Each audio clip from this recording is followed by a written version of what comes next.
I know in your work you've had much interaction with concerned parents, as I have, and I'm pleased to welcome one such parent, Carla Antoni, who is a mom of two from Cape Town, South Africa, and she's been increasingly concerned with the Wi-Fi exposure, especially in school, and has done months of research into the issue. She's been trying to get the top private boys' school that her son attends to go from wireless to safer wired technology. So welcome, Carla. Thank you so Thank much you for very much, joining. Christine.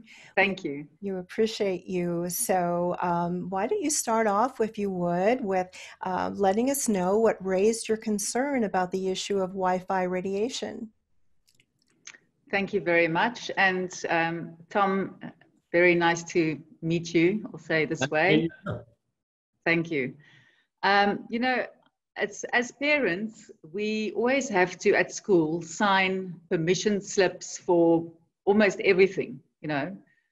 And I just find it bizarre that no one has signed or given their written consent for our children to sit in a possible 2B carcinogen non-stop, 6 hours a day, 5 days a week.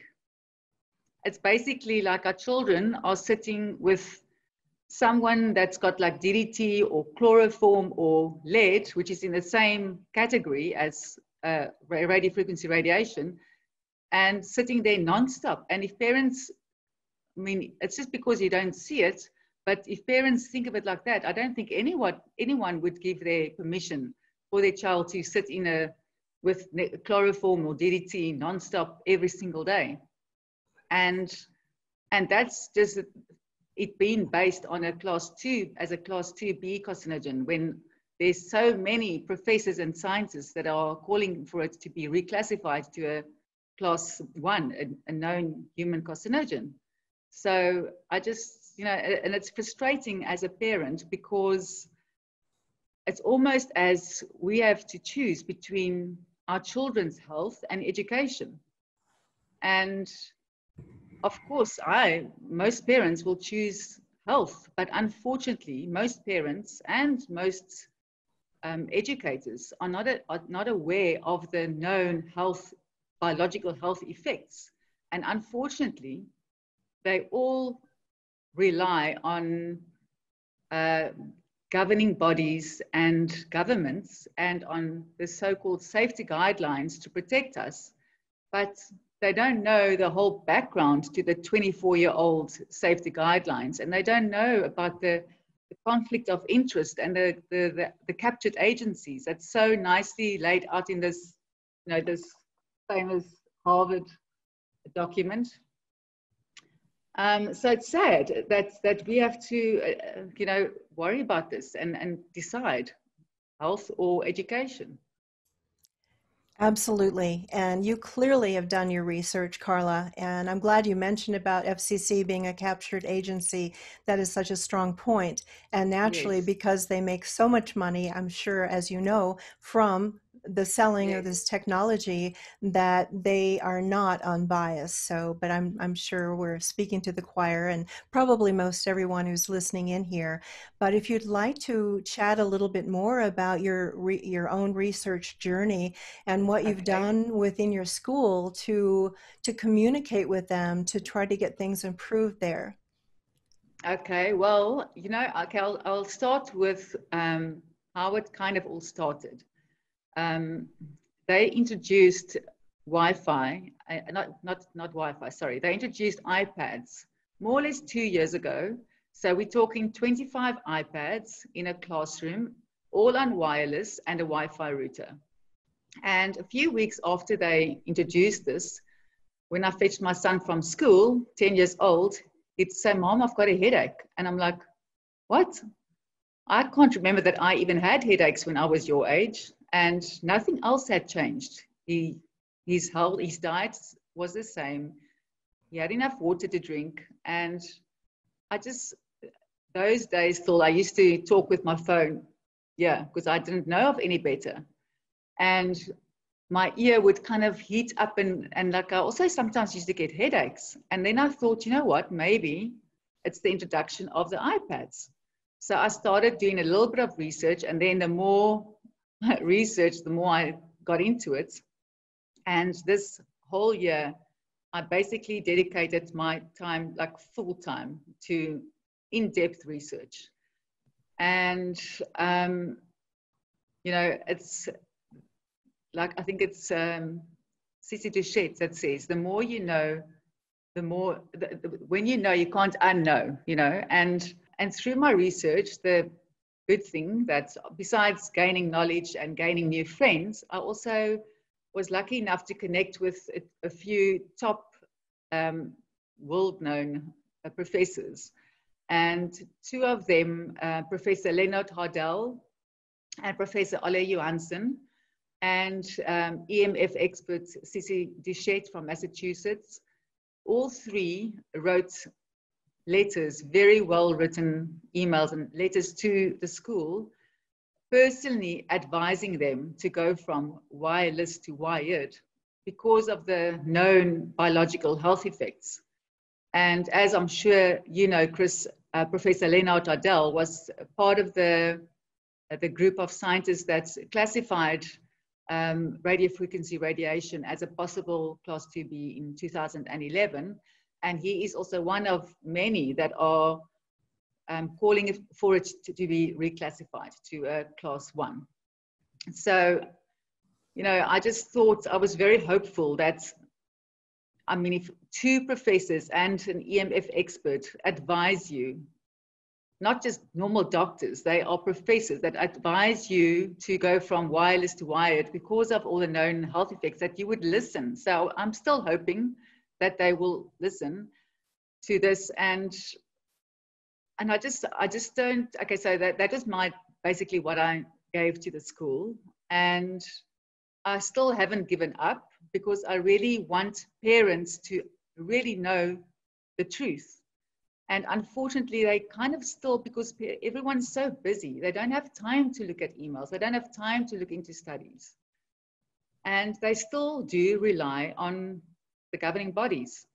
And I just find it very strange that, but they're also not aware of facts that now I'm aware of. Like, for instance, the Californian firefighters that are exempt from having any cell towers on their fire stations, specifically because of the health effects from that SPECT study, the brain study that Dr.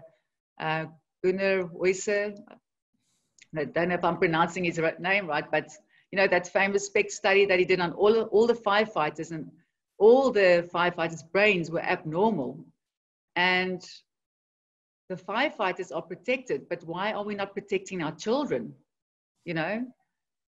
And I also recently presented the school with the New Hampshire bill that was recently passed, where they are saying, please go from wireless to wired. And that report, I tried to go through it, but I think it's like a 270-page report. It's filled with knowledge and with studies, so there's so much information out there, it's, you just can carry on and on and on and on. So one of my favorite analogies is something that Dr. Sharon Goldberg said when she testified on 5G, I think it was 2018. As by dropping them off at school, it's almost like dropping them off at laboratories so that they can get exposed to Wi-Fi so that they can get diabetes. It's the same. Absolutely. I often say that, children trust their parents to keep them safe, and as they should. And parents have come to trust the schools to keep them safe. Why would they not? And you know, they just have that, and like you say, they have not given consensual permission. And this electromagnetic radiation is cumulative. It harms their DNA. It penetrates the blood-brain barrier. It affects future Exactly. generations. I've had the pleasure of interviewing Associate Professor Ole Johansson 3 times on the health impacts, Yes, I watched and that. he's way at the top of the list of experts, in my opinion, as you say. And you know, Unbelievable. and I asked him in the interview, I came right out, so I said, Ole, are we causing our own extinction? And he said, Yeah. yes, we are. He said, it's my opinion that we are. And I said, how many more generations do we have left? And he said, I said, 3. And he said, I believe, and I need to double check, but I will include a link to the interview I did with him. So we'll double Yes, check. I've, To I've be I've watched honest, that interview. It was brilliant. thank you. And I Yes. think he said 5 generations before likely children, should they want to conceive, will not be able to. The sperm Yeah. count is already down, as you probably know. But Yes, and anyway, like Dr. Barry, is it Dr. Barry Traube Mary also Trower, said that, you know, women, once women lose the eggs. their eggs, Mhm. it's not like sperm where you get more and more eggs. Right. You Yeah, lose it we're and it born goes, with a set carries, amount, and that's it. yes, Right. and that's it. And it gets carries with your DNA from generation to generation. Right. And yeah, And it's very where do they scary. carry their laptops? Why do they call them Exactly. laptops? They should Yeah. not be on the laps, because, and the boys, you know, with the carrying the phones in the front pocket affects the prostate. In the back pocket, different various kinds of cancers. So, Yeah. yeah, Yeah. but yeah. So bless your Yeah, heart so doing I'm all not of giving this. up. You know, I just wish that more schools were aware, and that's why I loved Tom's interview about 2 years ago, I think, where he raised the subject of the Waldorf in Silicon Valley. That Right, 70% of the Waldorf children belong to the big tech giants, you know, and that's exactly. And that was a wonderful segment, thank goodness for Tucker Waldorf, you know. Carlson. Yes. Yes. That was wonderful. Absolutely. Well, Carla, with all of your efforts, what kind of a response, if any, are you getting from the school administrators there? Um, Christine, unfortunately, at the moment, the response is not great because they got a company in South Africa to do a radiation survey. And the survey, they don't want to release the survey or the report. So you know, I know what the radiation levels are. You know, I have an acoustimeter. I was going to say I do too. Acoustimeter Yeah, 8 and I 10. go everywhere with my acoustimeter. I keep it in the I've car. measured the radiation on the sports field, you know, where they play outside, and it's in the red zone. It's almost peaking, Mhm. and that's outside because there's a 4, if not 5G, but 4G definitely on both sides of the school. So that's not even inside the classrooms. And So as you may know, there are many kids playing sports at those sports fields, dropping dead, oftentimes, sadly, of a heart attack. Children yeah, are being fitted with pacemakers. I yes, mean, unbelievable. But yes. well, I'm going to Well, try. so I'm hoping that they will, because I believe where there's a will, there's a way, and you have to just carry on. You know, maybe they haven't really had time to really look into it, and maybe they will change their mind. But at the moment, the response is not good. So, Same here. no, Same but here in the U.S. as a parent, I'm not going to allow I can't, it would be totally irresponsible of my husband and I to allow our son to be in a classroom, you know, every single day when you know what Wi-Fi does to one's blood in just even one day, you know, the rouleau formation and all of that that's been shown Exactly. by Professor Magda Havas and by Lena Pugh. And Mhm. so even if I have to homeschool him, but we're hoping that he'll be going to a Waldorf. We have 4 Waldorf schools here in Cape Town. That would be so much better. And Yes. it would probably goes without saying that your son does not have these types of headaches at home. he feels fine, No, no, right? no, he does not. Mhm. Because with my acoustimeter, I measure it all the time. We've hardwired everything in Same. our home. Mhm. Even we have devices to hardwire our phones, iPads, everything is hardwired. Right. So, and the school actually came back to me and they actually said the Wi-Fi from this report, they said the Wi-Fi in school is safe. I mean, how can it be safe with 25 iPads in According a to their classroom? guidelines, it is, Yeah, and like Josh Del Sol talks about in his Take Back Your Power film, award winning. yes, He I talks saw that. about comparing, as I'm sure you know, with all the other Yeah, countries, and yes. where the U.S. is like off the charts. The Yeah, and we're the Bioinitiative same as US. report, We 100, it's 100 times higher than those of in Russia and China. right, Yeah, right. and like Dr. Mallory, is it Mallory? Erica Mallory Blythe, Erica Mallory, yeah, yes, Erica Mallory Blythe, yeah. wonderful, Like I love what she also does, and like she says, there is no radiation. Is the right. levels in class should be zero, she said. Absolutely. So I don't, for me, the Alara principle is not good enough. I'm sorry. Exactly. That might work in your home, but not at a school, in a school Right. environment. Right. I interviewed the co-founders of the National Association for Children and Safe Technology and inserted, we mentioned Mallory Blythe's segment and Yes. inserted that. And she said, where the notion of turning it down when not in use sounds good, Yeah. it's much like, in my opinion, of handing a child a low-tar cigarette. She said, there has been no level of radiation proven safe. I Yeah. mean, kids Exactly. are reporting to the nurses, and nurses are being told not to tell the parents that the children are reporting with nosebleeds, ear Mhm. bleeds, dizziness, heart palpitations. And that's just amazing. And they're, well, we don't need to tell our parents about this. So No, and it's parents just also criminal. have told me their boys have tinnitus and they can't concentrate.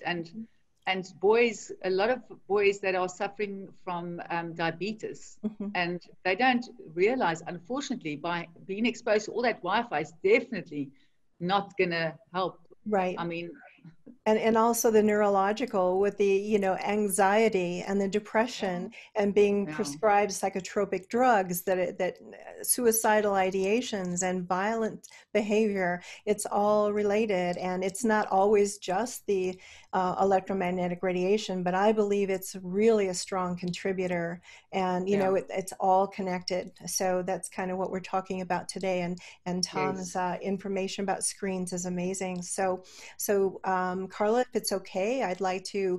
to ask Tom, with your vast experience as a school counselor and private practice, and maybe knowing some of the inner workings of schools, do you have any suggestions for Carla and other parents on how to get through to the schools to um, enlighten them? Well, yeah, I mean, Please, it's Tom. really, it's basically, it starts with one person that just has to rally the troops, basically, and get people informed and to understand, what the ramifications are. Now, in my book, Disconnected, I know you said you're reading it, this book right here. Yes, yeah, Um, yeah, yeah. this is the second edition, just came out in August, and the intent of the book, I've started lecturing back in 2009, I think it was, like 12 years ago almost, on the effects of screen time on kids' mental and emotional well-being and so forth. And along the way, I started to come across a lot of research about the radio frequency radiation and so forth. Yeah. And I have some pretty good content in the book regarding that. And people just don't realize what's going on here in the United States. If I may talk about that briefly. Yes, Um, please. yeah. So what's happening here is there's a race to 5G in the United States. Yeah. To compete against China, right? So right now we're at fourth generation 4G, which is on, as you guys know, is on the radio frequency spectrum of the radiation. 5G is on the microwave level. Now the infrastructure, and they're trying to push this right now, 5G. So 5G is substantially more dangerous than 4G and 3G. In terms of the radiation exposure. And it's a millimeter wavelength. It's not as long as a 4G wavelength. And that what that would require, the infrastructure in the United States, it would require that the cellular industry would have to put up antennas every 1 to 2 telephone poles, okay? Essentially blanketing us in microwave radiation. You could have one right outside of your house, one of these antennas, and we're blanketed in this microwave radiation, which is substantially more powerful than the stuff we have right now. Now, I'll share a couple stories with you too, if I may. Yes. A little over a year ago, September of 2019, I was doing a lecture. It was either in Texas or Tennessee, and sometimes I'll get the bulk of the lecture is about, the brain neuroplasticity that's happening with kids, acquired attention deficit disorder, the mental health epidemic we have in our society, the unraveling of the American family as people just stare at their phones. And when I have time, I do get into some of the stuff that I happen to know about in terms of the harmful effects from the radio frequency radiation. So I was doing a lecture September 2019, a little over a year ago, and I can't remember, it was either in Texas or Tennessee, and I did get into that topic. And a woman probably in her 70s approached me after the lecture, and she said to me, I'd like to share a picture with you. My daughter, who's 42 years old, just had surgery yesterday to remove basal cell cancer from the side of her head that she had gotten from talking on her phone all the time. Now, I have the picture right here on my phone. You tell me if you want me to show it on the screen right now. Show us, yes. Oh, yeah. Oh my goodness. Yeah. Yeah. Oh. Yeah. And furthermore, so I'll share another personal story regarding this. As sad as that is, it'd be good to share. Yes. Yeah. I've had I'm a licensed psychotherapist. I've had a private practice for 20 years. Okay. So the town, I just moved offices last February. So I'm there 7 or 8 months now, right? The office I was at prior to that is in a town called Ridgewood, New Jersey. I was there for about 14 years, and I loved that office. And then one day they started literally about 15 or 20 feet away from my office window. They installed a cell phone tower, okay? The cell phone tower. And the reason for that, and I talk about it in my book, Disconnected, is that the cellular industry, talk about politics, the cellular industry is represented by an organization called CTIA, the Cellular Technology Industry of America. And CTIA spends $11 million per year lobbying to Congress to keep the federal regulations where they are, okay? So another quick story. Since I think it was I think it was spring of 2019, all right? So about a year and a half ago, there was a school in San Joaquin, California, an elementary school, where 4 children, elementary age children, developed brain tumors, right? I don't think they ever had a brain tumor in the history of that school in 50 to 100 years, right? And that has sorry, Tom, where is the school? This is not the Ripon Elementary School. I'm not sure what the name of the school is, but it's That's what I was thinking of. In the Western, Western Elementary. It's in San Joaquin, California. Yeah, San Joaquin. So 4 kids developed that. So some of the smarter parents, questioned, because the school houses a cell phone tower on the property. They get $2,000 a month to lease it. Yeah. So they questioned, some parents said, this is really odd. Maybe it's because of this cell phone tower. So some of the parents got up in arms and questioned that. And they had the inspectors come in and evaluate the cell phone tower. And it was under the federal regulations of 100,000. I think it was like 75,000 megawatts per meter. So it was okay. And fast forward to fall of the following year, and 2 more kids developed some very rare diseases. And it was at that point that the school removed the cell phone tower. So, I think this is we're just seeing the beginning of what we're going to be up against. I had a radiologist, a woman, at another lecture about 2 years ago, and I addressed this topic. Woman had been a radiologist for 30 years and currently was. And she told me that she has never seen the quantity and various different types of cancers that she's seeing today. She's never seen anything like it, what's going on. And she never really thought about, what I was discussing about the phones and the cell phone. Frightening. And how did she react to that, Tom? Did you talk with her about that connection? Was she aware of it? Yeah, well, I addressed it. I was talking about it during the lecture. Right. So then she came up to me after the lecture. Right. And started talking to me about, like, wow, I really wonder. I mean, I've been a radiologist for 30 years, and I'm like trying to figure out why I have an unbelievable amount of people getting cancer and all of these types of weird cancers that I've never seen before. Right. Perhaps this is, Absolutely. Our Wired Schools group monitors cancer clusters and suicide clusters. And the one at Ripon California and the Western Elementary, we were focused on Mason Ferrulli, one of the boys there, and his mother, Monica, was very instrumental in getting the group together to work with Sprint to move that monopole off the property. But yet the children are still, and the teachers, there's some teachers that have the cancers there, they're still being irradiated, and that's no place to heal. Monica pulled her son out, and he had brain surgery twice, sadly, but she was telling us that when Mason was first diagnosed at age 11, he said, "Mama," he said, "am I going to make my 13th birthday?" Yeah, sure. Heartbreaking. And he did make his 13th birthday, and Monica made a collage for him. We featured that for him, and he's beyond that, but he's struggling right now. He's healing from his second brain surgery and the glioblastoma. So yeah, as of that, it's very, very sad. But you might be familiar with the case from the late Jimmy Gonzalez, was an attorney. I saw that testimony. It's amazing. Yes, that short video, he gave a testimony to a city council, I believe, but he starts out with cell phones cause cancer. I'm living testimony of it. He had it on his face, and he had it where he carried the phone in his suit pocket. I was a heavy user for over 10 years, held it to my head, and I'm paying the price for it. And he had it in his hand where he held the phone. So he had 3 cancers. And Christine, there's, only that I know of in Italy, 6 court cases, of which at least one, I don't know, maybe more, were Supreme Court cases where they confirmed the link between cell phone use and cancer. So it's there. And you interviewed. I loved your interview with Virginia Farber. And every time, because I've got one of her clips in my presentation, my new presentation that I'm finishing tomorrow. Every time I watch her talk, I cry, where she talks, where she actually where she becomes very emotional. Yes, she lost her son. How many died in that one room? From San Diego. Yes, at least 8, I think. San Diego, yes. In 2008, she lost her son, Rich, to that technology, and many more students have died who were in that Nassatir Hall where he was there on the campus.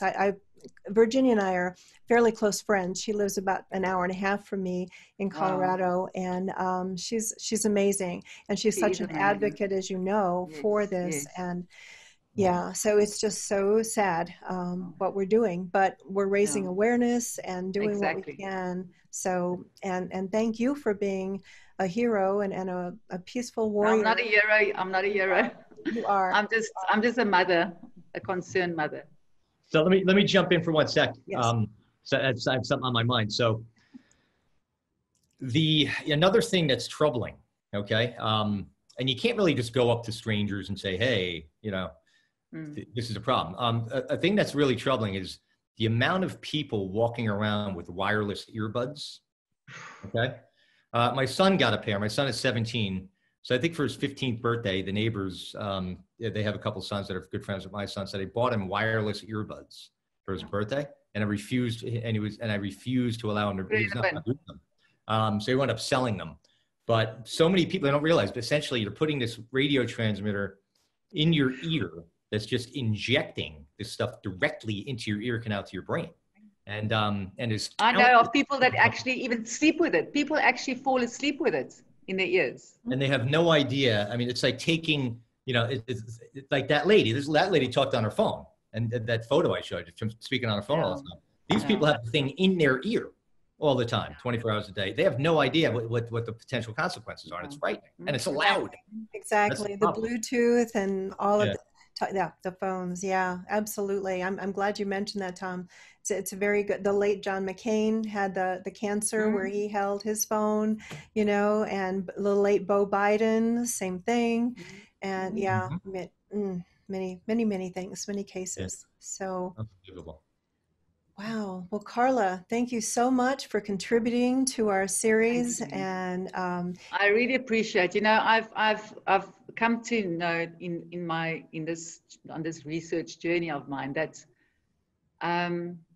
everyone is so supportive in this my EMF world. You know, I'm in contact with amazing people, and they are all so supportive. I have a dear friend in Cape Town, Denise Rowland, and she has also introduced me to so many special people, and I'm so grateful.